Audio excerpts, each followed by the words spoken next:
Hi everyone, I'm Gordon Burkell from Filmmaker U. At Filmmaker U, we create courses for film professionals to deepen and diversify your existing skill set. You can learn more about them at filmmakeru.com. Every week we go live at 2 p.m. with a film professional to chat and give you a chance to join us and ask questions. Today I'm joined by Lance Oppenheim, a director for documentaries such as The Paradise Next Door, Some Kind of Heaven, The Happiest Guy in the World, among so many others. Welcome to the show, Lance. Thank you so much for having me, Gordon. Pleasure to be with you. I guess my first question is, how did you get into documentary filmmaking? Well, that's funny. I mean, I think I fell into documentary filmmaking as a means, I think, to an end. I was so obsessed with watching movies, and I not necessarily documentaries. I mean, the first movies I was watching as a kid that like blew my mind were really, science fiction films. Like I was obsessed with Dark City, the Alex Proyas movie. I was obsessed with Existence, the Cronenberg movie. Loved all of Cronenberg's movies. My parents showed me The Fly growing up really young. Saw The Fountain. So weirdly, I think the things that like drove me and really just opened my eyes. 2001, all Paul Thomas Anderson's movies, Jonathan Glazer's movies. All of these things I think were formative in making me want to make stuff. But it only really became when I started pursuing that and trying to figure out how to make stuff. I think documentaries called to me because you didn't need as much money or as many resources or as many people to actually make them. So that seemed attractive to me. And, being in like 8th grade or 9th grade, it just seemed like I could actually make something somewhat substantive in that manner without having the greatest production value was kind of secondary to the story that I was trying to tell. But also I just felt like I was watching so many short films online that were frankly pretty shitty that I could tell like the filmmakers were just ripping off of their favorite filmmakers. I saw which is obviously part of you finding your voice, but I felt like personally I didn't really have much to say or offer or any perspective on the world that I thought was interesting. But I did know that there were a ton of amazing and totally like bizarre stories that were happening around me in Florida, which is where I grew up. It's like the hotbed of amazing, shit. There's just like it's a documentarian's dream. It's a gold mine for untapped potential and subjects who are interested sometimes in being on camera. So what I would do is I just started ripping things out of the local newspaper, and I kind of had a wall in my room where I would use a little tack and throw them up. And then I just would start reaching out to people. And I really liked that challenge of, I'm going to tell someone's story. It's not my story to tell necessarily, it's theirs. But I was interested in finding the fusion of, the movies I grew up loving and the way, in Altman's movies or even Paul Thomas Anderson's movies, the style of the film, the syntax of the film, the visual language all evolves from the setting or the subject. And I wanted to take that same approach that you see in fiction films and kind of use that to the way I was looking at people's stories in docs. And, I think later on I became obsessed with, and I started watching other documentaries, and I saw movies like Home Movie, the Chris Smith film, or Dark Days, the Mark Singer film, or Zoo, the Frederick Wiseman movie, and even like Italian American, the Scorsese film.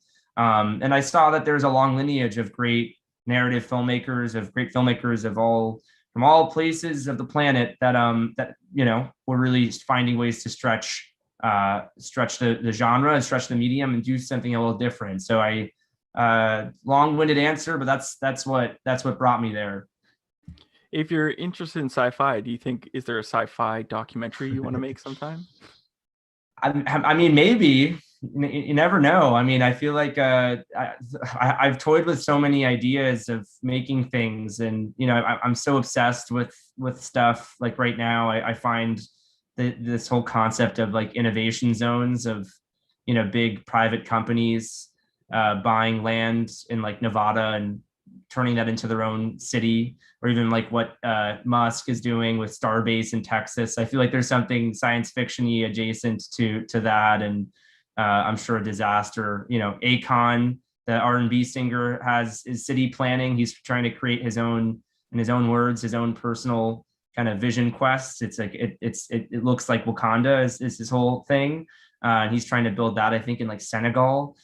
There's a lot of crazy shit happening. I feel like our whole world is like a science fiction film, honestly. The amount of, I think the Elon Musk thing, I'm not, I admire him. I'm not like a mega fan, but his whole thing of the most ironic outcome usually happens today. I subscribe to that belief. I think it's like, I just can't feel like in a year where we all were living on our computers, there was something totally strange in how reality became so abstract and how much distance we felt from real life. Well, it's weird because it's essentially we live in a dystopian future already. Yeah, we do. I was telling someone yesterday, because where I am, they're having trouble rolling out the vaccines, and so they've started a lottery. So you like have to put your name in to hopefully get chosen to get a life-saving vaccine. Oh no, where are you? I'm in Toronto, Canada. Wow. So certain pockets are getting weird rules depending on how much they get and all that stuff. So once you've sort of discovered what you want to, the story you want to tell, how do you go about figuring out what the look of the film's going to be? Because a lot of documentaries, they're, you think about, oh, it's going to be run and gun and grab it, but what's your process to figuring out the look and style for the doc? I mean, it depends on each place and each subject that I'd be following, right? I think sometimes I ask myself, how can we take, here's something that an audience thinks they know about. What are the ways we can flip their expectations of what that is, and play with those concepts, not just,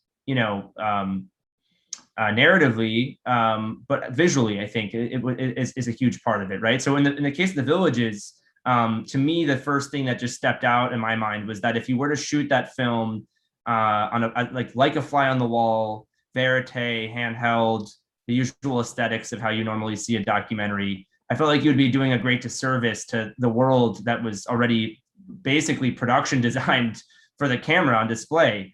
I wanted, in my mind, it was like, how do we bring people? I don't want people just to feel like they're watching some sort of observational documentary. I want to immerse them in the setting. I want to find and use all the tools and tricks behind the camera that I had at my disposal to bring you and immerse you in that setting. So for me, the first thing that kind of came across was like, well, we should make sure that our frames are just as composed, just as manicured as the setting itself is. But in other films, I made a film about a man living on a cruise ship, which in some ways I consider sort of like the precursor to some kind of heaven in the Paradise Next Door. But this film was called The Happiest Guy in the World. It's about a man who's been living on a cruise ship for the past 20 years. And there I wanted to sort of evoke what his headspace and the dreamscape that he sees as his, everyday life, which is like living amidst wet t-shirt competitions and, living a very kind of hedonistic lifestyle where he truly has become like half cruise ship, half man. So there it was like, how do we make that setting come to life? And what we did there was we embraced, looking at movies like The Master, which is one of my favorite films, looking at, some of the tracking shots in like movies like Soy Cuba. How do we cement the audience, and how do we make the audience have this connection with this subject where, we see him as the king of the cruise? How do we see him as this dude who's in control of everything at his disposal? So there it was a lot of just like, let's photograph the place almost how a sci-fi film would look. Let's photograph it in a way where where there's this kind of smoothness, this glideness, this omniscience that the camera has that takes us to places and photographs the ship in ways that we normally haven't seen. So that was a different kind of challenge, and a very whereas in The Villages, in both films, in some kind of heaven in the Paradise Next Door, that was a lot more of let's make sure the camera truly is always on sticks, movement wise. Let's just restrict it. let's find and try and, compose these frames that allow your eye to just be dazzled by the Busby Berkeley-esque nature of everything, the cyclical nature of how the golf carts move, and how the cheerleaders move in a circular rhythm, and how the synchronized swimmer, there was just kind of like natural thing that was evolving from the space that we knew we needed to put in the movie. But I would be lying if I told you I knew like how to do this every time. I think, the more time you can buy yourself, the more time you can spend in a place well before you start shooting, I think the more, your experiences on a day-to-day basis will help inform what that is. Yeah. Well, one of the things I noticed in your IMDb is that you shot your earlier stuff, but then now you have a DP who comes and shoots. So how do you work with your DP to get on the same page for your story? Well, I feel like, the earlier stuff I was shooting was really just because I didn't have any money to do it or get anyone to help shoot stuff. And when I look at the earlier work, it looks like shit, to be honest with you, but it's okay. It's fine. It didn't need to look good. I think at that point in time, I was just experimenting stylistically, like what is the least amount of stuff I actually need to tell the story. But I do think, like anything, if the more people, the more collaborators you can convince to come along on a ride with you, I think the more, at least just in my mind and the way my projects usually work, I really love collaborating with people, and I really love having an idea, having a world, having a story, having a subject, and bringing in people who are better at things than I am, and chatting with them and really trusting their creative instincts to make something good. In the case of David Bolin, who's also a fellow Canadian, he's my cinematographer who shot Some Kind of Heaven. But we had been working together probably since I was like 19. I found him online. And I think over time, we really did develop this shorthand, not just of, making everything look the same from one shoot to the next. That's like something we always want to avoid.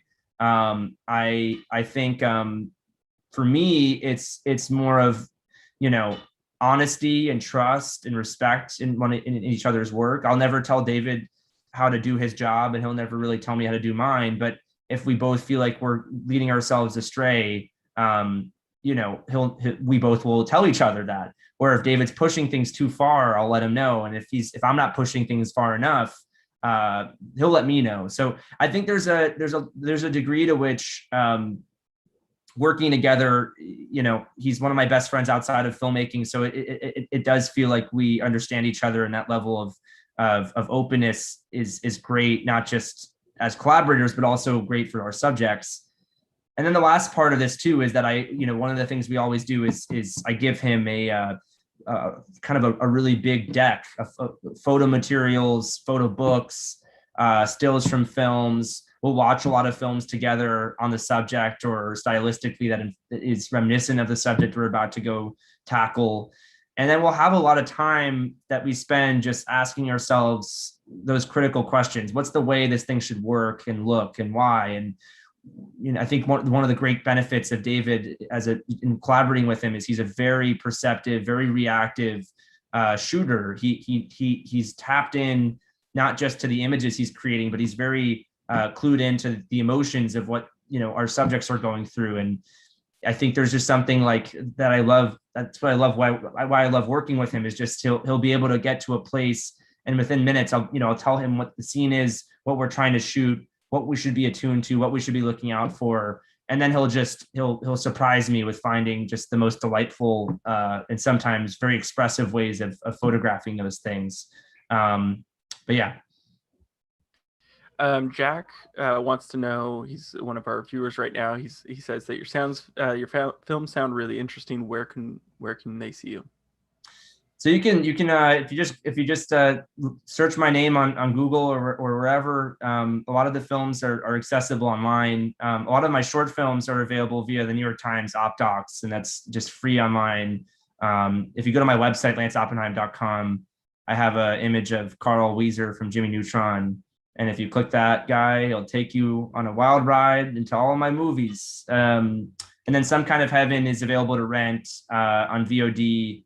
It's on Amazon. It's on iTunes. It'll be on Hulu, I believe, on the 14th of May if you don't want to spend the dough. But it would be nice if you did, because, I'm not getting it, but someone will, and they will be very happy if you do. So is there a story that you've wanted to tell, you just haven't figured out how to tell it yet? Oh, yeah. I mean, it's funny. I think I'm curious how other filmmakers deal with, like, the project between project life. I mean, for me right now, I've just been spending most of my time banging my head against the wall, trying to crack a lot of different stories. For me, I think the big challenge next is just pursuing stories that are rooted in truth and rooted in this kind of documentary, form. I think the two challenging things, I guess, is one story I've been pursuing, a lot of it has already happened in a way, and it is mostly archival based. And I feel like one of my great strengths as someone who just, I don't even know if it's a strength. I think that my addiction to making films is being present and being in a moment where I can just actively riff. It's kind of like playing jazz music with other musicians.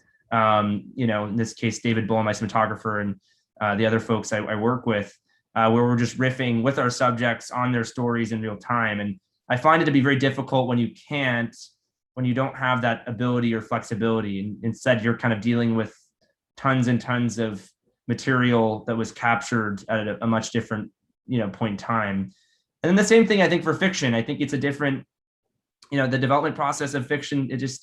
I think the one thing that I'm always dealing with is I'm very impatient, and I love working, and I hate waiting around, and I hate not having the agency in being able to just make something on my own and just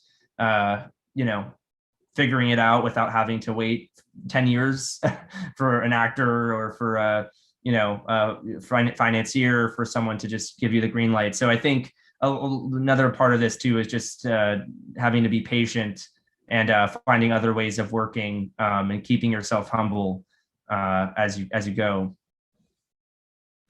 Now you've mentioned your relationship with the cinematographer, but Edward wants to know: do you have a similar relationship with an editor? I do, yes, very much so. And I kind of come from the school of cutting my own material, and I think as a filmmaker, it is really informative and important you do that. Especially earlier on in your craft and your career, given that the edit of a film, the edit of anything, no matter if it's narrative or doc, it informs everything. But one of the great pleasures I had in making Some Kind of Heaven was I worked with an editor named Daniel Garber, and he, in my mind, really is the co-author of the film. He completely changed and opened up a whole world of possibilities that I never saw. I was editing the film alone for up until the period of time. And then I just realized, after meeting Daniel and seeing Daniel's previous work, he edited a film called Cam that was created by Danny Goldhaber and Isa Mazet. And then he also edited a film called The Reagan Show. And he also went through the same film program I did in school. He was a few years my senior, but I always had known of him for being this extremely perceptive editor who has that ability to go between fiction filmmaking and documentary. And for me, I just kept I was approaching the material in an entirely wrong way, and I was very focused on the aesthetics of my editing choices and the transitions between scenes, but I didn't have as much of a firm handle on I think on really just story structure in a more basic level. And that was something that Daniel saw, transformed, molded material like clay, gave shapeless material shape, and really the spirit of the film, the tone of the film, things that we were figuring out on the ground.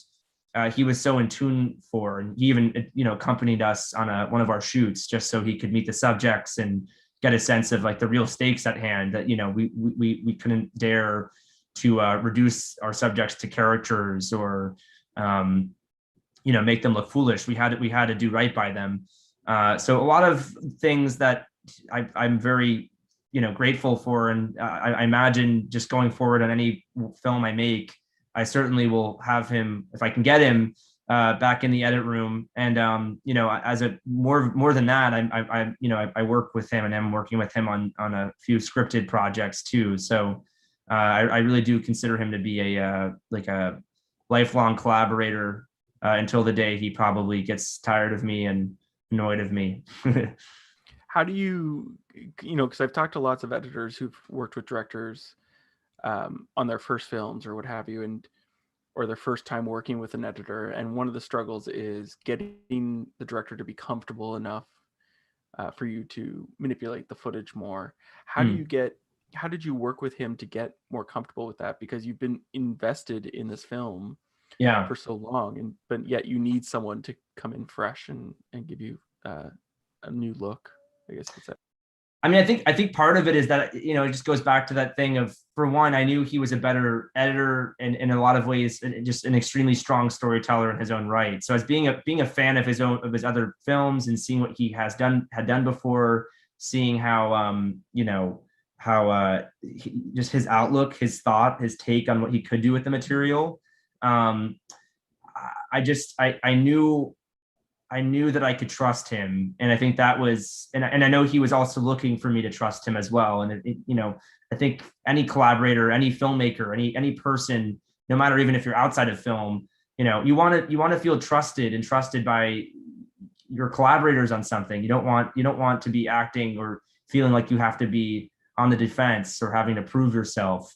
But one of the first exercises that I really did enjoy, and I think, for anyone who is just working with an editor for the first time, I would encourage you to do something like this. This is something that Daniel and I did early in the process.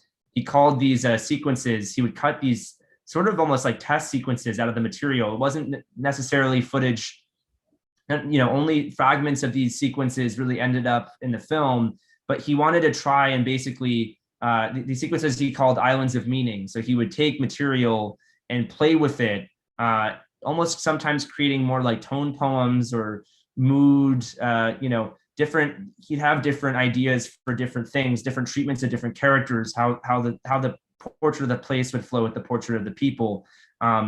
He cut together these sequences with the idea that we probably wouldn't use them in the film, but they would be, informative for how to approach something. And he was totally right. I think across those sequences, I just saw very clearly just the biggest difference between the way I was approaching the material and how he was. I was letting images really take their time on screen and really kind of luxuriate in the images that we were capturing and try and embrace the slow cinema aspects of some of the stuff we were trying to do on the ground. And Dan just did the exact opposite. He lightning sharp, extremely quick cuts that would take us from one thing to the next. And I think really just a masterful use of what I think of pairing voiceover with image, and one of the ambitions that I had always told him is I wanted the film to feel like it could be a narrative film. It could feel, you can engage with it almost as you would in a narrative movie, not from just a place of story structure, but really just the, your investment in characters. And I wanted it to feel like, one of those great throwbacks, kind of an ensemble film that, I don't know, that honored all the films that I loved growing up, and had the tone or had the comedy of a movie like Defending Your Life, the Albert Brooks film, and also had the sensitivity or the attention to detail of Suburban Poison, as Todd Haynes' Safe had. So those things we both knew in each other, and we both knew what those common touchstones were. We watched a lot of movies together, and once he did those Islands of Meaning, I think it was just okay, this guy knows what he's doing. I am so comfortable giving the reins over to him and essentially having him be my boss. And I still edited a number of sequences with him on it would be kind of almost the process. He would take a stab at a sequence, or I would take a stab at a sequence, and then we would be passing them back and forth to each other. So there was a lot of that as well, which was just really fun. The fact that we, I was really in the weeds with him, and the fact that he was open for me letting me able to do that, I was very grateful, So I have two questions here from Jack, and I think the first one I'm not 100% sure if it's come through correctly, but it is, how do you find Daniel online? Question mark. Which I'm wondering if he means, how did you find Daniel? Did you find him online, or maybe he might be a director looking for Daniel to get so I guess if you could help us with both those. Yeah, well, I mean, if you're looking for Daniel, look up Daniel Garber and just type in Daniel Garber, Some Kind of Heaven, and I'm sure you'll find his website. And if you want to reach out to him, you definitely should. He's a very nice guy, and I'm sure if you have any questions for him about editing, he would, I'm sure, be very happy to answer them. But Daniel Garber is his name. I met Daniel actually through one of the producers of on the film, who actually was a former professor in the film program I was in. And he had worked with Daniel. He actually directed a film called The Reagan Show, which Daniel had edited. And as we were putting together a list, Pacho Velez is the filmmaker, very talented filmmaker in his own right. He was very encouraging for me to kind of give up the edit and find someone that we could trust and bring in and sharpen everything that I was trying to do already. And he was advocating for Daniel very early on. And Pacho connected us. We met for a coffee. Daniel's a very introverted guy, and he said very few words. And I'm, as you can tell, a very verbose person, and I say a lot of words. So I think we kind of, in a weird way, made each other at ease. It was like we're very different people, but I could just tell that there was a familiarity there, and a lot of the learnings and thoughts and teachings of the program we had come from, and the kind of common shared digest of the same movies. I knew that having him on my side would make the film a lot better. So I jumped right in when I met him. We have another question from a viewer. How do you go about finding your funding for your work? Well, it's not easy. It's never easy. And I think it's only gotten harder as more people, I mean, it's interesting. I think as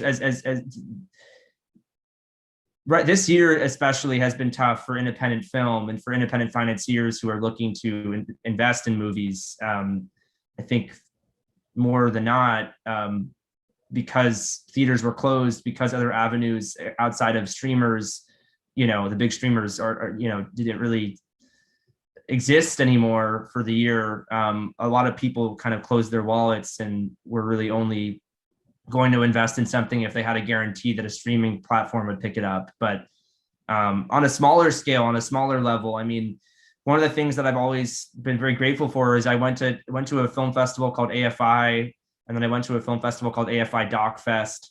I would always look out for these opportunities at these physical festivals where you could basically pitch funders. There was little kind of speed dating rounds where you could show stuff to people. And I also would be very constantly applying to different fellowships, applying to different grants. Sometimes I'd say like 99.9% of the time I was rejected from everything, but eventually I was accepted at a few places. And at those places, I was able to meet other funders, other people who were in that network. So I do think, going bigger picture, if you have a film that you're trying to workshop and you have material that you've already shot from it, if you're working on a doc and it's longer form and you need to figure out what to do with it, I would try to get it in one of these labs where you can get eyeballs on it. You can get the support of people at these festivals. And you can also, the reason the whole ecosystem of independent film financing really exists, a lot of these festivals are responsible for connecting financiers to filmmakers. So I do think there's a big deal on that. Feature financing is different. And I think my journey into it was also a very long and complicated one that I'm happy to get into if people want to know. But yeah. I have one last question for you, and that is, we've been stuck in this pandemic for a year and a bit. Everyone's been watching streaming services. What is a show or a movie you've discovered that everyone needs to check out on a streaming service? Whoa, good question. I've been watching a TV show called The Comeback with Lisa Kudrow, and I think that's like a truly. I don't know how I missed it when it came out, and they had a second season a few years ago, but I think it's brilliant and it's so uncomfortable.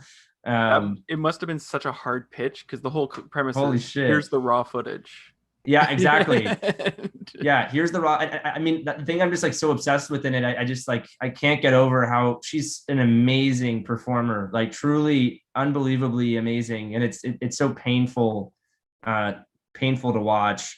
I've watched this other thing that I find to be also very weird. Someone turned me on to it, and I try to not just watch Antonio, I try not just to watch like Truffaut movies and other shit. I try to watch stuff that also complement the good stuff with some junk. Because sometimes the junk can be great.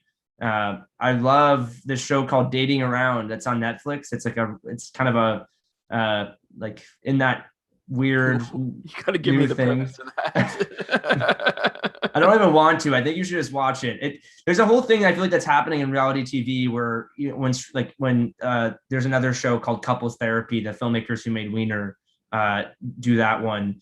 But Dating Around is in a similar vibe as that one, where it's almost like art house reality television. It's like very slickly produced and well shot.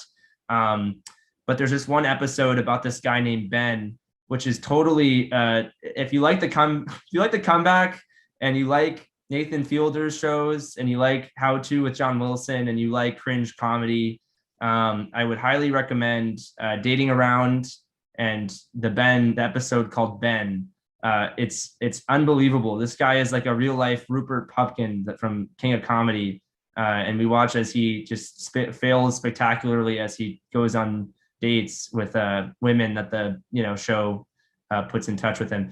One other show that I've been looking at a lot of is more in like a morbidly fascinated way, and I've just been like, there's got to be something you could do there. Is this show called The Swan, which was a reality show from like the early 2000s. It's totally fucked up. If you watch it today, it's like unbelievable it even got made. But the idea is that's the plastic surgery. Surgery. Yeah. It's crazy. It's and it feels like the way it's shot looks like something out of a Verhoeven movie. It's like totally surreal. Wow. Well, thank you so much for letting me interview. Yeah, thank you for having me. It was a pleasure. Yeah, and have a great weekend. Thank you. You too. Right. And good luck with the vaccine. See you. Thank you. Thanks. Bye. Okay. Peace.